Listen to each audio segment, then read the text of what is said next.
Our CAA Summer School Series continues on today with the head coach of the William & Mary Tribe, Ed Swanson, presented by Balfour. And, Coach, thank you so much for joining us.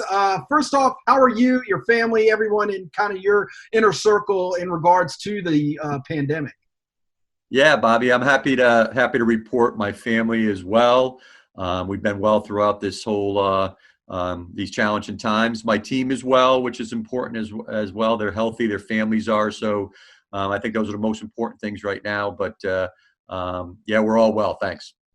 That's great. Great health report coming from you folks. And Coach, kind of the silver lining to all this, everyone, having to kind of hit the pause button a little bit during that time that you usually don't have. You're probably out recruiting. I know the grind never ends for coaching, but what did you do during this off time? Was it more time with family or catching up on a new Netflix show? What was some of the positives coming out of this?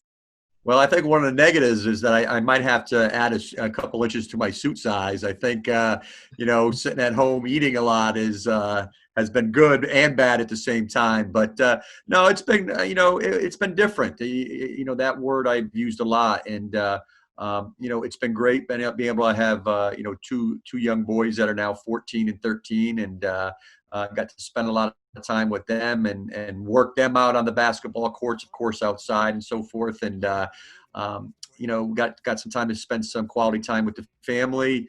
Caught up on some great TV shows. Netflix has been one of my best friends in terms of Homeland and Schitt's Creek and Stranger Things. So we passed some time, with those sort of things. But I did miss the basketball a great deal, and we're looking forward to getting back on the court. Indeed, and we're looking forward to seeing all the players back on the court as well. And Coach, what have been some of the major challenges you've had to face in the time of COVID-19? Well, I think development has been, that's a big part of our program is getting on the floor on a day-to-day basis and getting our players better. And, I always say recruiting, it's the players that you have in your program coming back better. And I know you had a great conversation with Eva the other day, and her progress from her freshman and sophomore year, I think, which really enabled us to really have a breakthrough season this past year.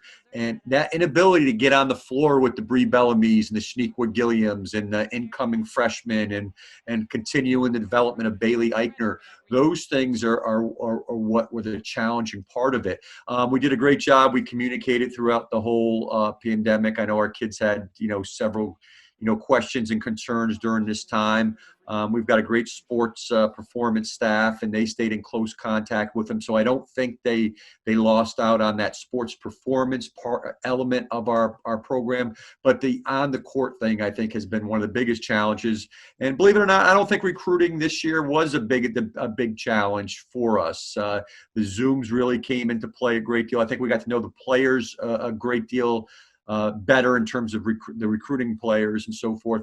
But now the challenging part will be next year's class, where we weren't out in the spring and the summer evaluating these young women. And Coach, you spoke about Eva, who will be the returning leading scorer in the CAA. A remarkable breakout sophomore season that she followed with a great freshman campaign, being the CAA Rookie of the Year. What steps do you feel that she needs to make now with kind of a bullseye? Well, she's going to have the bullseye on her back when it comes to league play this year. Yeah. Well, her development I was a lot this off season. I was asked about her development and if I was surprised by it. And I usually answer the question with a no, because I think from the time last season ended until the, last season started, she worked incredibly hard on her body in terms of getting in the weight room and getting stronger, on her mental preparation, on her leadership skills and so forth. So I was not surprised at the type of year, a player of the year type year that she had last year. Now what she has to work on this year is, Eva's a type of kid and player. She's going to reach that mountaintop. She's going to max out. She's going to be as good as she possibly can. Now what we're challenging her with is you got to throw the rope to some other people and pull them along with her. And she's done that, and she's embraced that, and she recognizes that if we're going to compete for a CAA championship, that she needs those the Bree Bellamy's, the Shaniqua Gilliams, the Bailey Eichners, the kids like Nyla Pollards, the kids I keep talking about. She's got to pull them to the mountaintop with her. And Coach, it kind of led me to my next question. Talk about some of these returners and these pieces that are going to be around Eva that she needs, like you said, she kind of needs to, bring along the way as you continue your march towards this top of the league standings.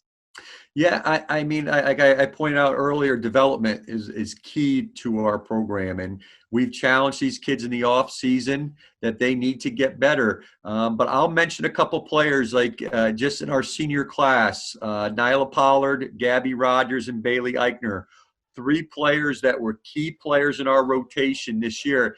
And now they have 1 year left. All right, they've been great leaders. They've developed as their years have gone on. But now they got to take that major step as well. They had all 3 of them started at one time for us, but they need to take that. Here's their last chance at that CAA title. They are working extremely hard, but we need them to take it up a notch. I talked a little bit about Bree Bellamy and Shaniqua Gilliam, 2 freshmen that had really good years for us, and we're expecting Bree to take a major jump. She was on the all-rookie team last year, to take a major jump to hopefully challenge to be on one of those top 3 all-league teams at the end of the year. But Shaniqua Gilliam's a kid I think the world of, and I challenged her that, Eva's our starting point guard, but I challenged her this offseason that she has got to train like she's going to be the starting point guard next year. Now, people might say, wait, you have a first-team all-league player there at the point guard spot. But we can slide Eva over to that wing spot and be more of a dynamic team if Shaniqua can take over that point guard spot. But she's worked extremely hard. Those are some key players. And Emma Kraus as well, who is a shooting stretch 4. We've challenged her to get a little bit more stronger, and hopefully she can take her game up a notch as a junior too. So, collectively, we all have got to continue the path that we're on and continue to get better as the years move forward. And Coach, speaking about moving forward, as you take a look at the CA landscape, how much has it changed from last year as we go into this year? Obviously, some key players graduating, and we have a coaching change at Drexel, even though it's a familiar coach stepping in. But just a lot going on around the league, and a lot of new faces that are going to be some familiar faces stepping up player-wise, but a lot of new faces maybe stepping up this year. Yeah, Bobby, I say a lot. I think the CAA women's basketball is the best kept secret in the country. I mean, it really is a terrific, terrific league. Teams just programs just continue to get better. I'm going to miss Denise at Drexel, a good friend. I'm not going to miss competing against her, though. She was a great coach as well, but Amy will step in and do well. James Madison, of course, have lost a great deal of players from last year, but they just a fantastic program. They'll just reload. But every Friday and Sunday, you got to bring your best, and a lot of players have graduated. Great players that graduated last year, but they're just great players behind them that will fill in. So I anticipate a year where again, anywhere from 5 to 6 teams can compete for that championship. I thought we were picked 7th last year in the preseason poll, and our team down at Elon before this pandemic got in our way, I thought we were playing some of our best basketball. I thought we were hungry, and it's all going to be about staying healthy and who progresses and who continues to get better during which is going to be a really unusual season, I think.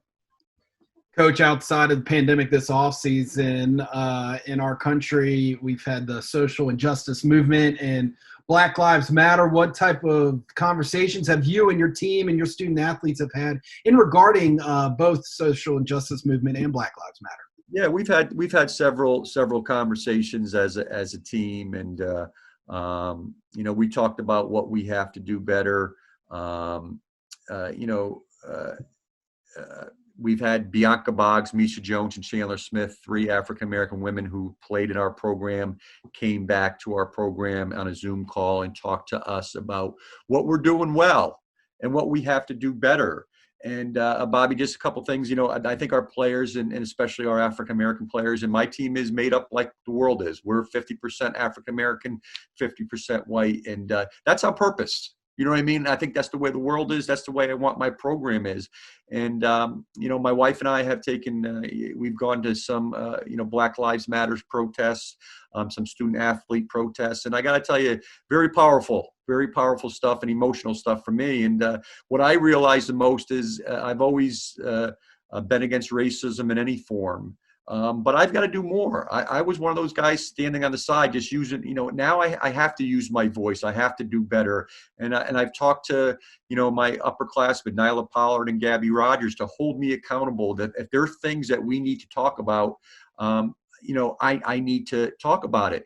Some things, Gabby Rogers and Nyla Pollard did a fantastic thing. They put a proposal together for a Black Lives Matter game that they would like to share. But this is going to be a continue. When we talk about it on every one of our Zoom calls, we bring it up. And I think the best thing that we can do is we have to educate ourselves. And the white voice can't be silenced anymore. So we're doing, we have an incredible group of young women on our team that are leaders on and off the floor, and we're going to continue to have these discussions. But I'm totally committed to doing better.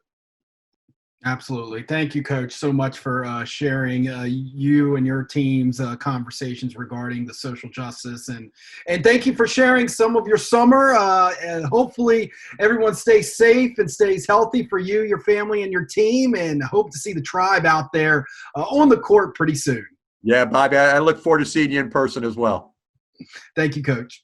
Bye.